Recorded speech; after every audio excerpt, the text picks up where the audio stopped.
You're not taking care of things properly. We're going to live together now, so you, old hag, need to leave. We'll pay $1,700 for living expenses." My sister, Margot, said that with a grin. Upon hearing this, my husband Raphael, who had been silent until now, said, "Oh, is that okay?" Then good luck with the $7,000 in living expenses, he laughed cheerfully. What? $7,000? Margot clearly couldn't hide her confusion. It seemed she couldn't understand why the amount jumped from $1,700 to $7,000.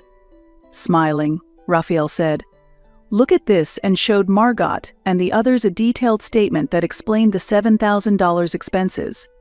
Upon seeing the details, Margot and the others turned pale, but we left them to it and said, "Well, we'll be leaving then."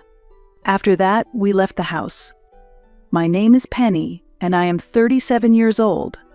I've been married to Raphael for 13 years. We both work and recently bought a new house close to our workplace, where we now live.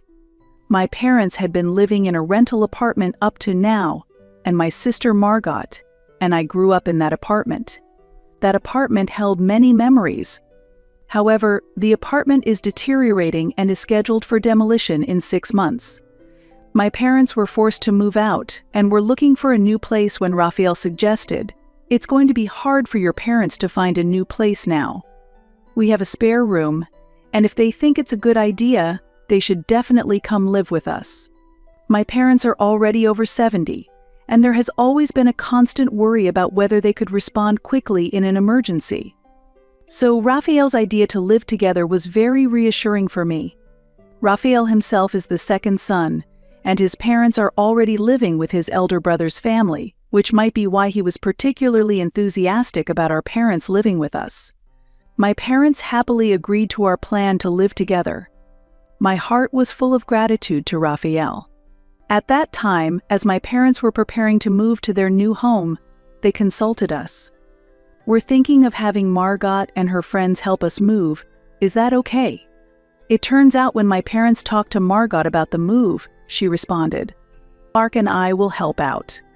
At first, my parents were inclined to decline, but ultimately Margot persuaded them. Hearing this, I was enveloped in mixed emotions. In fact, Margot and her husband Mark live in an apartment just a 15-minute train ride away, and this was their first visit since I bought my new house. Originally, I had told Margot about the new house, but I hadn't shared the details. The reason was that they had been financially troubled and had often relied on me for help, which had started 5 years ago.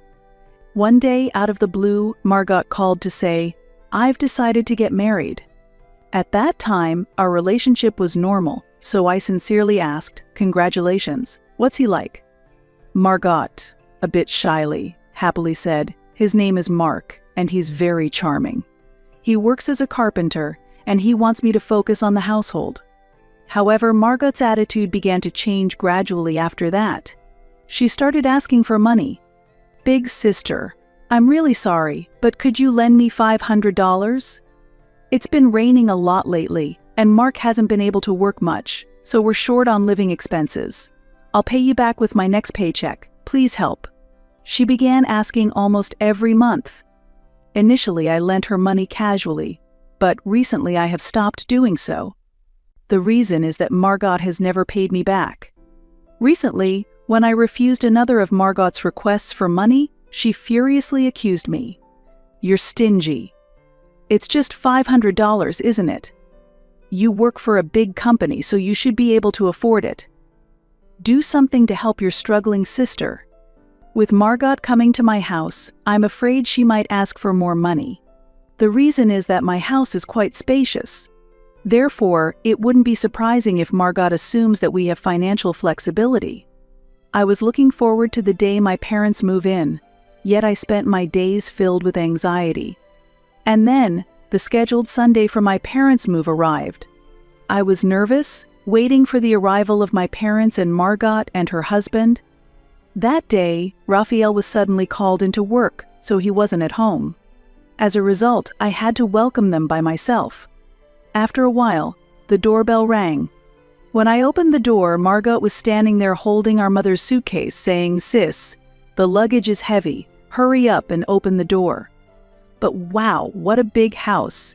It looks so grand, I'm envious.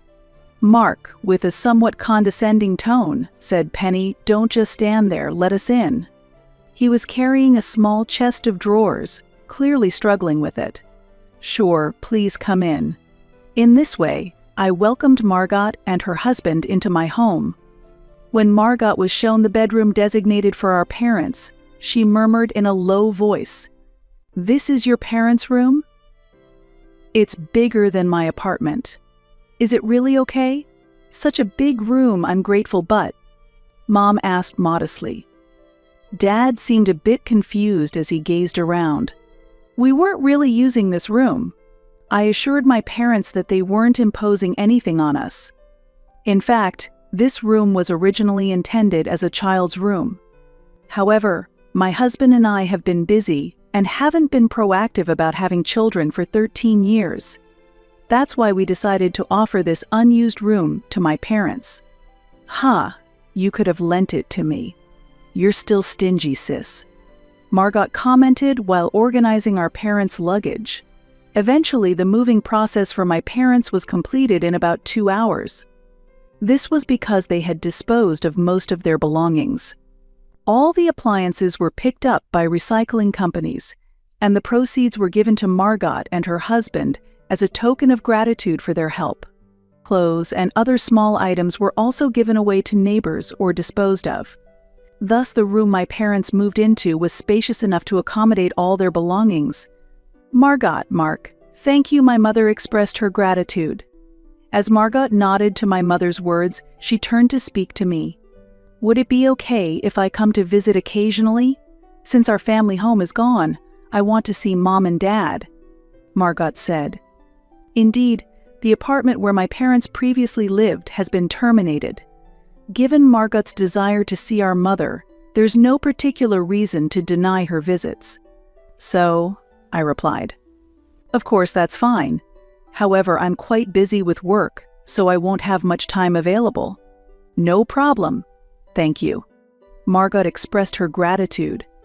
After that, Margot started visiting about once a week. Curiously, Mark often came along as well.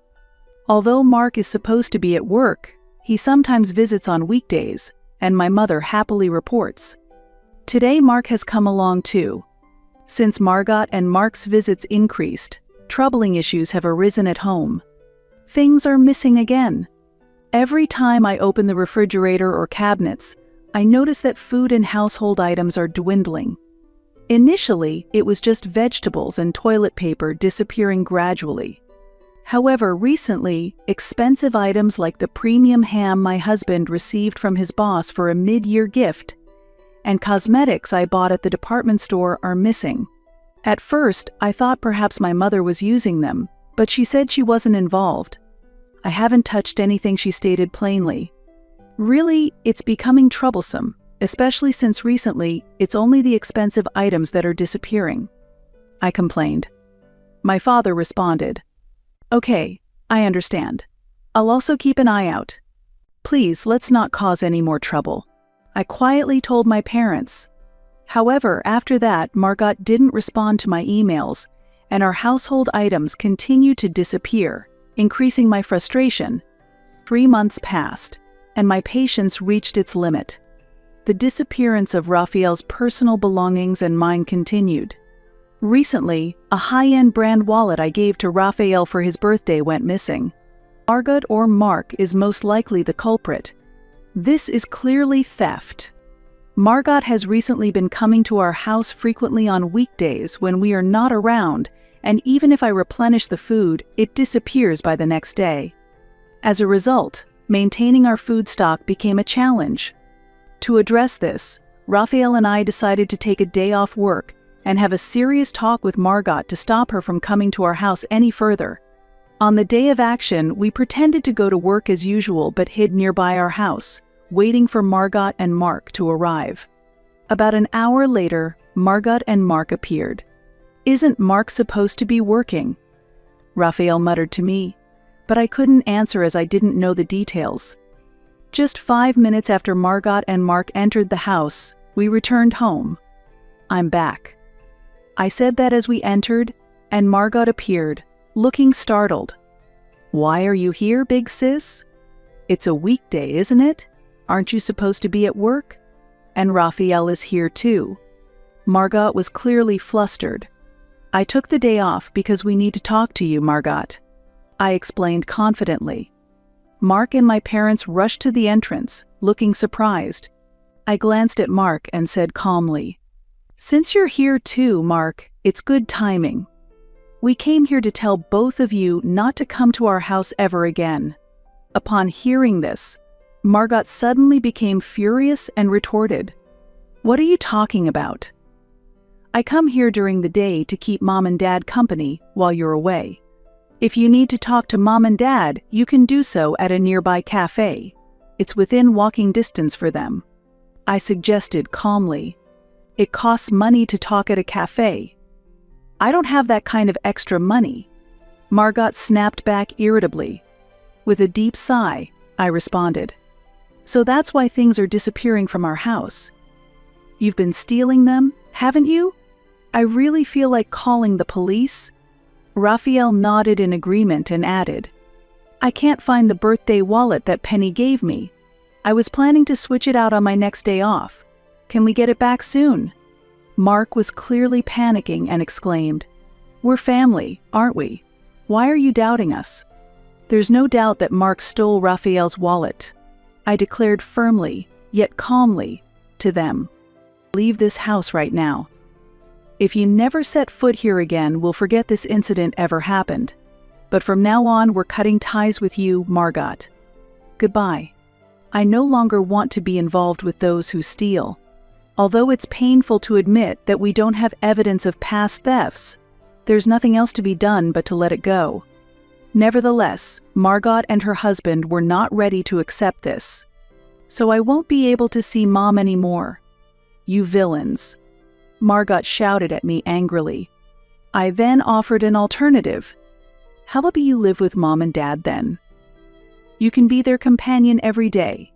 But remember, you'll need at least $1,700 a month for living expenses."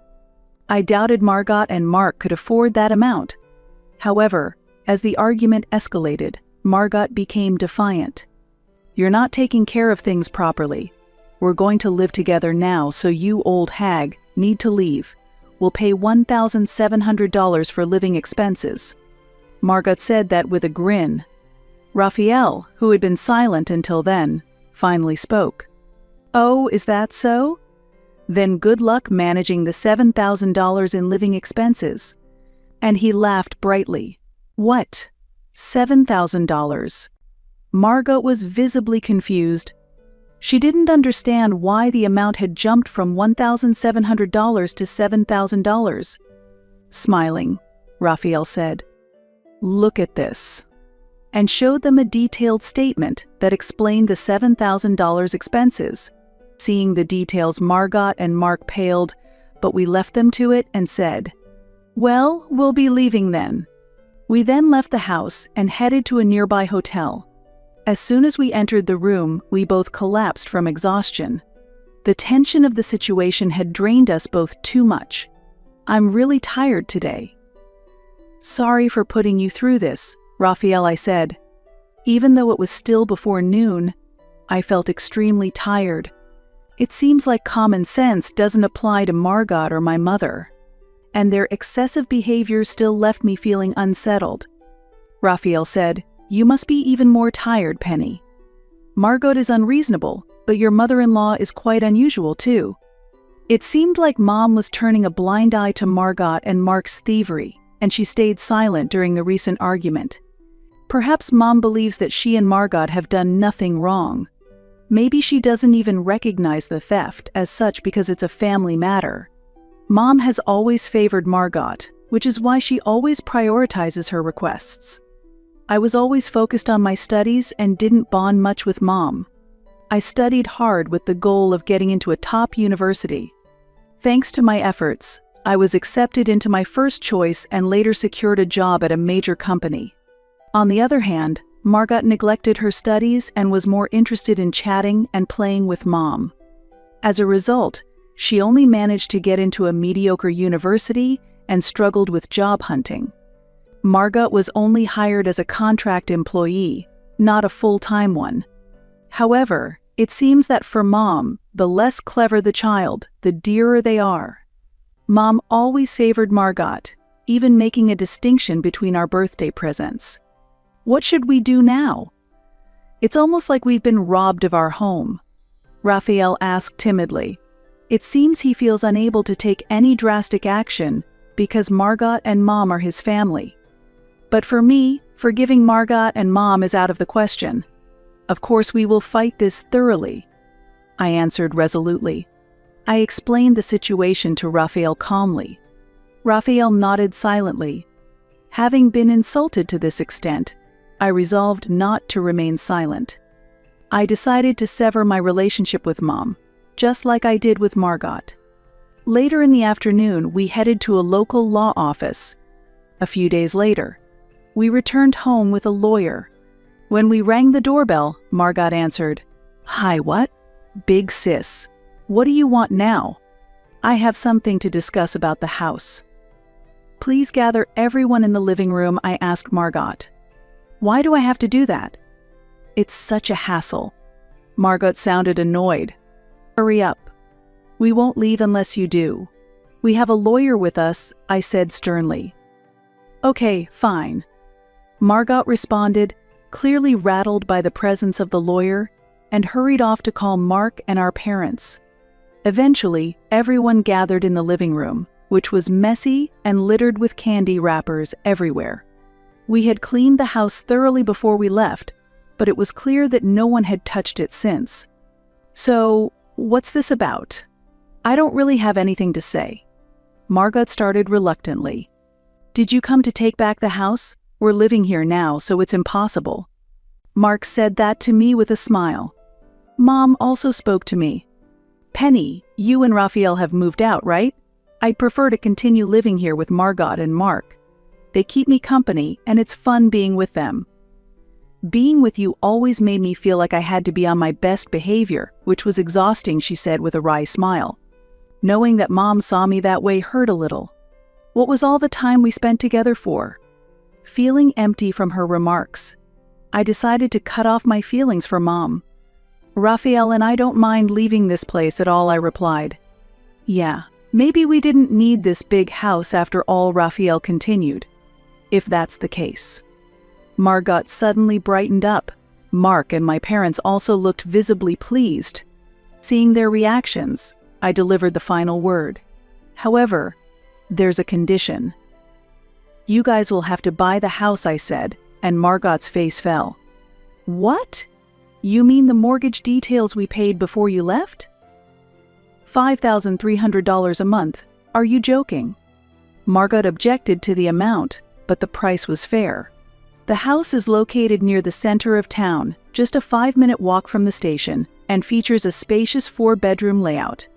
Thus, Raphael and I understood its value and had taken out a mortgage, making monthly payments. The reason for the $5,300 monthly payment was to reduce the total payment amount by paying off the mortgage sooner. The decision to opt for a shorter mortgage term to reduce interest had increased the monthly burden. It doesn't matter if you all don't agree.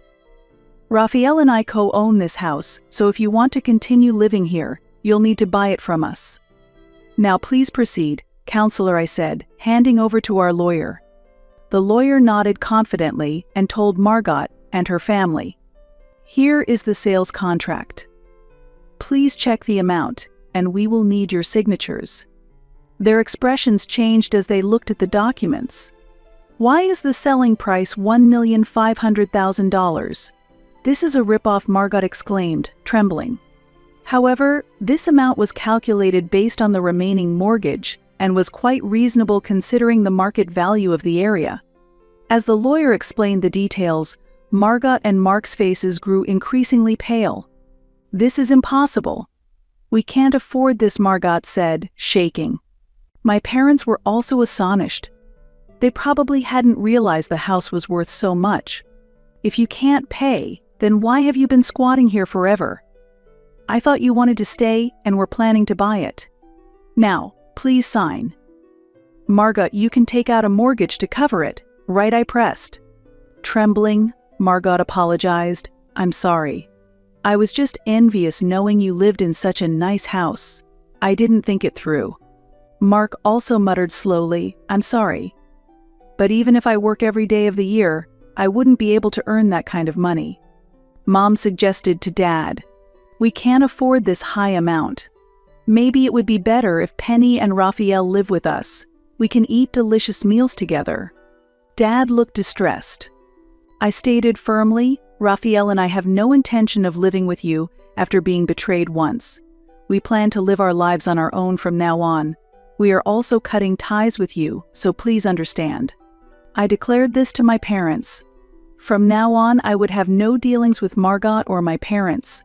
At that moment, Mom exclaimed in shock. What do you mean, cutting ties? Then, who will give us our allowance, she asked. Dad also looked pale. What do you mean by allowance? Margot asked, standing up and confronting her mother.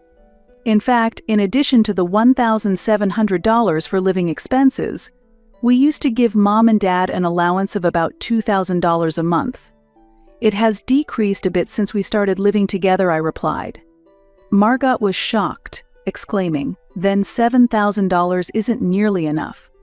How can you afford to give out so much money? Mark was also stunned. That's because Raphael and I work at a major corporation and have decent incomes. It would be impossible alone, but together we manage, I explained. Shocked by the disparity in income, Margot collapsed to the floor. But from now on, I won't have any dealings with you or Mom. It's your turn to take care of our parents, I said calmly, with a smile. Margot and our parents' faces went pale with shock. Since then, the discussion of selling the house to Margot disappeared. I had anticipated that Margot and our parents wouldn't have the funds. Instead, Margot, Mark, and my parents were forced to leave our house. With the lawyer involved, they moved out more smoothly than expected. Margot and the others complained. To live in such a big house was a once-in-a-lifetime chance, but that was irrelevant to me. Isn't your apartment lease still active? I'll send all of Mom and Dad's belongings there, I told her. Afterward, I arranged for movers to transport our parents' belongings to Margot's apartment. The apartment was quite small, and it was unclear if all the belongings would fit, but that was no longer my concern. I instructed the movers to have Margot pay all the moving expenses. Considering this as compensation for the inconvenience Raphael and I faced, it was quite inexpensive. Even after they moved out, Margot occasionally contacted us. Big sis, I'm really sorry. Can you take our parents back? They're wasting so much money and we can't cover the living expenses. Plus, their pensions are used for entertainment. Mark is very upset too. Can you do something? She pleaded desperately. Currently, it seems our parents are living in Margot's apartment. All living together in such a cramped space must be incredibly difficult for the four of them. The fact that our parents were frivolous spenders had become clear after they started living with us, often squandering their pensions on their favorite indulgences. My mother loved luxury brands, and my father was obsessed with alcohol and gambling. Given this, their wasteful spending was somewhat predictable. You were the one who decided to live with them, right? I'm not involved anymore. We've cut ties. Thanks to you taking care of them, we've had more financial leeway since we stopped giving them allowances, I told Margot. Margot responded, That's awful. I'm struggling financially so much Mark has brought up divorce. I need to find a job. Hearing her cry over the phone and knowing how desperate she was made me feel a strange sense of satisfaction. Then find a job. I don't want to be involved anymore. Goodbye, I said, and hung up the phone. Since then, my mother has also contacted me several times asking to live with us again, but I have no intention of complying. Penny, please forgive me. It's hard living in Margot's cramped apartment. The cheap meals aren't satisfying, and I really miss your cooking. Can I pack up and come back home soon? I remained firm in my stance. Mother, you chose to live with Margot. That's none of my concern now. I won't help you anymore, you are practically strangers to me. I'm busy preparing seafood paella right now. I'll be hanging up soon. By the way, seafood paella was your favorite, wasn't it? I'll enjoy it, including your portion. With those words, I ended the call. My mother, a seafood, must surely be regretting her choices now.